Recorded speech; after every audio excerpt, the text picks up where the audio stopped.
portofolio paling aman untuk aset allocation yang saya masukkan. Nih, tapi jangan dipelintir lagi. Oh, kata Jili berarti yang paling bagus sama aja.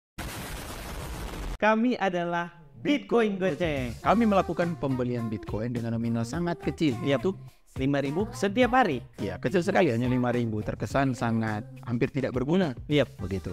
Dan sebenarnya orang yang berkata tidak berguna secara membeli barang memang tidak berguna. Iya. Gue mau beli apa? Gitu. Tetapi secara membentuk habit itu sangat amat berguna. Betul.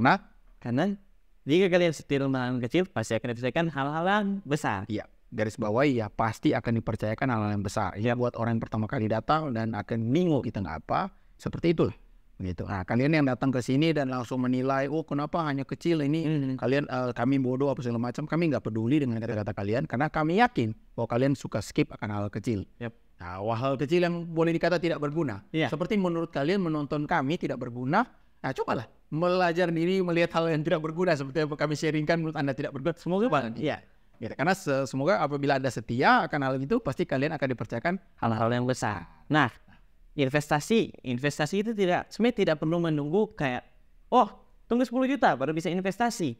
Tapi investasi kan bisa dimulai dengan berapa nominal berapapun ya. Nah, untuk investasi itu kita kan harus ada portfolio allocation nih. Ya. Kita harus menentukan melihat peta risikonya. Ya. Nah, paling bagus di mana sih, Bung? Ini sambungan dari pembahasan sebelumnya. Iya, sambungan dari pembahasan. Kalau sebelumnya kan tentang money allocation ya. Ya, money. Jadi sudah kita terima uang. Iya. Misalnya saya nih dapat project videografi yang saya jelaskan, ya saya dapat 100 juta deh ya. 100 juta atau 500 juta katakanlah ya.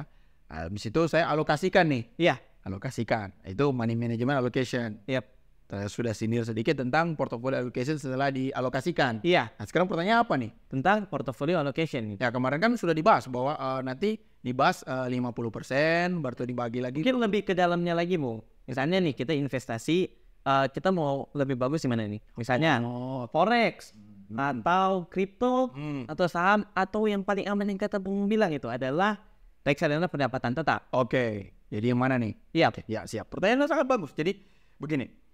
Kalau saya secara pribadi, makanya di private community kemarin sempat saya bilang bahwa saya sampai detik ini masih memiliki beberapa emiten saham yang khususnya malah besar saya masuk ke situ untuk bertahan untuk jangka panjang untuk anak saya nanti bahkan ya. Yaitu di saham BBCA dan ada satu saham lagi saya nggak enak mesebutannya. Saya tidak enak menyebutkan nama saham itu yang satu, tapi yang satu saya spill aja BBCA ya. Oke. Yang satu lumayan besar tapi saya nggak mau sebut ya. Nanti kalian kalau saya sebut kalian akan salah kaprah dengan diri saya. Banyak Khususnya teman-teman yang kenal saya. Tapi BBCA pasti. Nah ini jadi saya tetap ada di situ karena saya membagi portofolio allocation saya yang paling saya tidak ke reksadana. Ya perlu diketahui garis bawahi. Jadi saya bukan orang yang tidak masuk terus campaign kan ada. Kayak perlu garis bawahi. Jadi jangan sampai si Jiri campaign reksadana tapi nggak masuk dari sana. Kalau saya nggak masuk, saya bilang nggak. Kalau saya masuk gitu. Jadi jangan pernah ada orang yang sembarangan menilai saya. Saya sangat terkenal dengan integritas yang saya punya. Kalau ada, kalau nggak gitu. Nah, tiba-tiba masuk WA. Nah, saya masuk WA gitu ya. Aduh.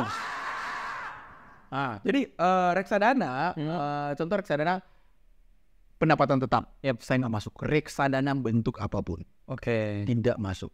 Oke. Reksadana bentuk apapun. Nah, ada teman kita ya, si Arga, dia masuk di reksadana saham. Saya bilang, apain kamu masuk reksadana saham? Gini, saya ajari, masuk aja sahamnya gitu ya. Nah, saya tidak masuk reksadana bentuk apapun. Nah, portofolio paling aman untuk aset allocation yang saya masukkan. Nih, tapi jangan dipelintir lagi. Oh, kata Jili berarti yang paling bagus sama aja, nggak perlu reksadana. Jangan ya, ini do your own research ya. Jadi kalian menilai kategori aman, alokasi kalian apa. Oke, saya hanya mempetakan peta aman dalam bentuk resiko volatilitas harga. Oke, jadi contoh yang paling aman itu reksadana pendapatan tetap, baru reksadana ya dia turunannya dia ya. Tentu yang paling beresiko sampai ke yang paling aman sampai ke yang paling beresiko. Iya. Itu banyak tuh. Nanti ada materi sendiri bahkan reksadana pendapatan tetap, ada money market, ada saham, baru banyak banget ya. Kita kasih detail-detail di dalam isinya apa.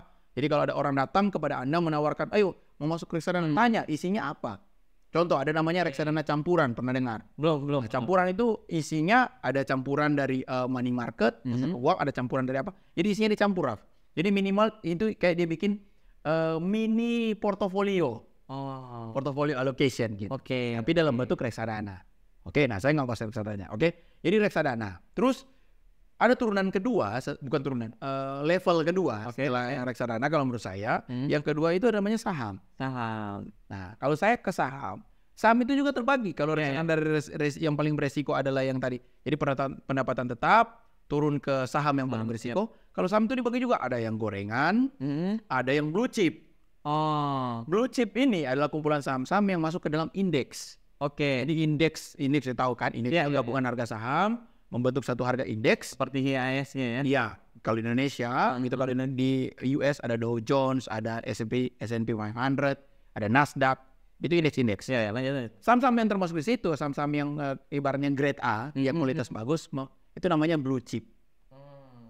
Kalau saya akan mengalokasikan ke blue chip. Ada juga orang membagi peta resiko, misalnya dia saham banget, tapi dia berbagi. Jadi misalnya kalau ada orang yang reksadana banget, dia berbagi. Ada yang reksadana pendapatan tetap dicampur dengan reksadana yang lain. Gitu.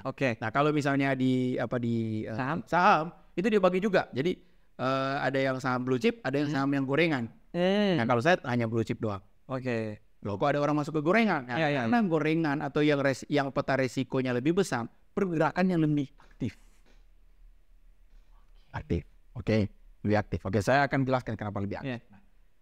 Turun ke bawah ada, kalau saya ya, jadi saya cuma saham. Terus yang turun ke bawah ada cryptocurrency. Nah, cryptocurrency ini dibagi juga. Ada yang alpha, tentu yang paling aman, paling stable adalah USDT, USDC, stable coin. Pergerakannya hampir tidak bergerak. Akhirnya kita membeli karena harganya hampir 1:1 dengan harga fiat. US dollar tentunya, kalau USDT gitu ya, USDC. Nah, di cryptocurrency saya juga membagi gitu ya. Ada yang alpha, Bitcoin, Ethereum, turun ke medium market cap atau ibaratnya kan big caps ke medium caps, terakhir low cap. Nah, medium caps ada beberapa ya, tentu layer 2 and the gang ya, narasi yang berjalan, naratif yang berjalan. Terus yang low cap saya akan masuk ke meme. Nah, jadi kesimpulannya saya campur dari yang pergerakannya aman itu, dalam kategori saya aman adalah pergerakannya tidak terlalu liar. Naiknya sedikit, turunnya sedikit, gitu-gitu aja. Tetapi kalau yang tidak aman secara volatilitas, dia bisa naik gila-gilaan, bisa turun gila-gilaan.